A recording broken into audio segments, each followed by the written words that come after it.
¿Dije muchas estupideces? Sentado en el sillón del camarín, Gustavo Cerati fumaba un jockey de largo y miraba su teléfono con ansiedad. Todavía tenía puesto el traje blanco que había usado en el show. Era la medianoche del sábado y mientras esperaba que Chloé le respondiera desde Madrid, empezaba a avergonzarse de todo lo que había dicho en el escenario. Media hora antes había terminado el último show del tour de Fuerza Natural por Latinoamérica y Estados Unidos. Gustavo estaba contento y agotado, empezando a relajarse después de un mes y medio de aviones, hoteles, fiestas y conciertos. Había sido una de esas noches en las que todo salía bien. El campus de la Universidad Simón Bolívar de Caracas estaba lleno, y la banda había sonado como un organismo vivo y poderoso.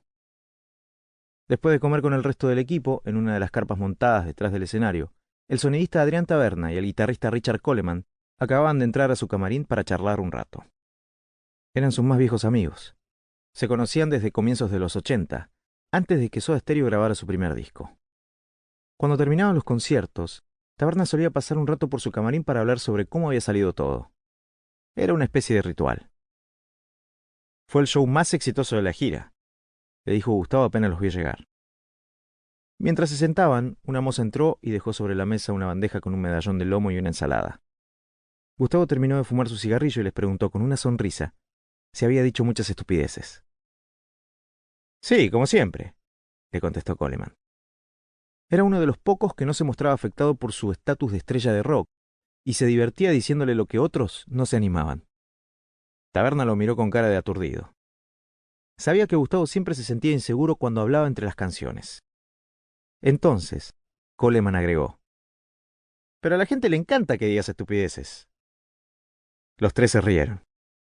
Hacía calor, era una noche espesa en Caracas. En el camarín había un espejo, luces ambientales, dos sillones blancos, unas sillas de plástico y una mesa con frutas, botellitas de agua y latas de cerveza. El lugar estaba en un pequeño valle rodeado de montañas. Durante el show, varias nubes habían invadido el escenario dejando a la banda ciegas. Ya sé a qué viniste, le dijo Gustavo a Taberna mientras comía el bife. Me di cuenta que sonó bien. 2 noches antes, habían tenido algo parecido a una discusión. La anteúltima fecha de la gira había sido en el Coliseo El Campín, en Bogotá, un anfiteatro de cemento y techo de chapa con una acústica difícil. Gustavo, fastidiado por el mal sonido, pero también por la poca gente que había ido a verlos, se lo había recriminado a Taberna en los camarines. Cuando volvía al hotel a la madrugada después de tocar, Gustavo abría su MacBook y se quedaba un rato chateando por Facebook, mientras buscaba en internet los videos del show que la gente había filmado con sus celulares para analizar cómo había sonado la banda y cómo se veían los efectos de luces. Era fanático de los videos de sus fanáticos. Los miraba con detenimiento, estudiándose a sí mismo desde la perspectiva del público, ajustando su imagen mental y sus neurosis a la realidad. Un momento de contemplación disociativa antes de dormirse. Taberna le decía que esos videos tenían un audio pésimo y no servían para tomar de referencia. Pero Gustavo le respondía que igual se daba cuenta. Mientras charlaban esa noche en Venezuela, Taberna lo notó apagado. Nicolás Bernaudo, su asistente, entró para avisarle que uno de los productores venezolanos del show quería saludarlo y Taberna y Coleman aprovecharon para ir a sus camarines. Che, ¿te pasa algo?, le preguntó Taberna antes de salir. No, estoy cansado. Bueno, aprovechá para descansar que mañana tenés que viajar. ¿Querés hacer algo? No, no, quiero dormir hoy. Taberna salió del camarín desconcertado con la respuesta que acababa de escuchar. En casi 30 años compartiendo giras y shows, Gustavo nunca se había ido a dormir después de tocar. Esa charla no duró más de 10 minutos, pero fue la más larga que tuvieron en toda la gira. Gustavo había pasado casi todo el tiempo con Chloe Bello, una modelo de 23 años, con la que había empezado a salir en el verano. Solo se cruzaba con los músicos en el lobby de los hoteles, las pruebas de sonido y el escenario.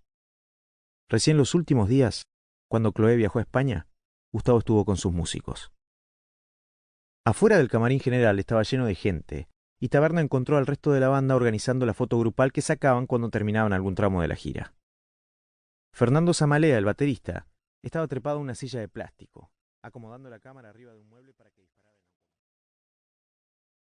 Para seguir escuchando este audiolibro gratuitamente, haz clic en el enlace de la descripción y podrás escucharlo completo sin coste gracias a la prueba de 30 días de Audible.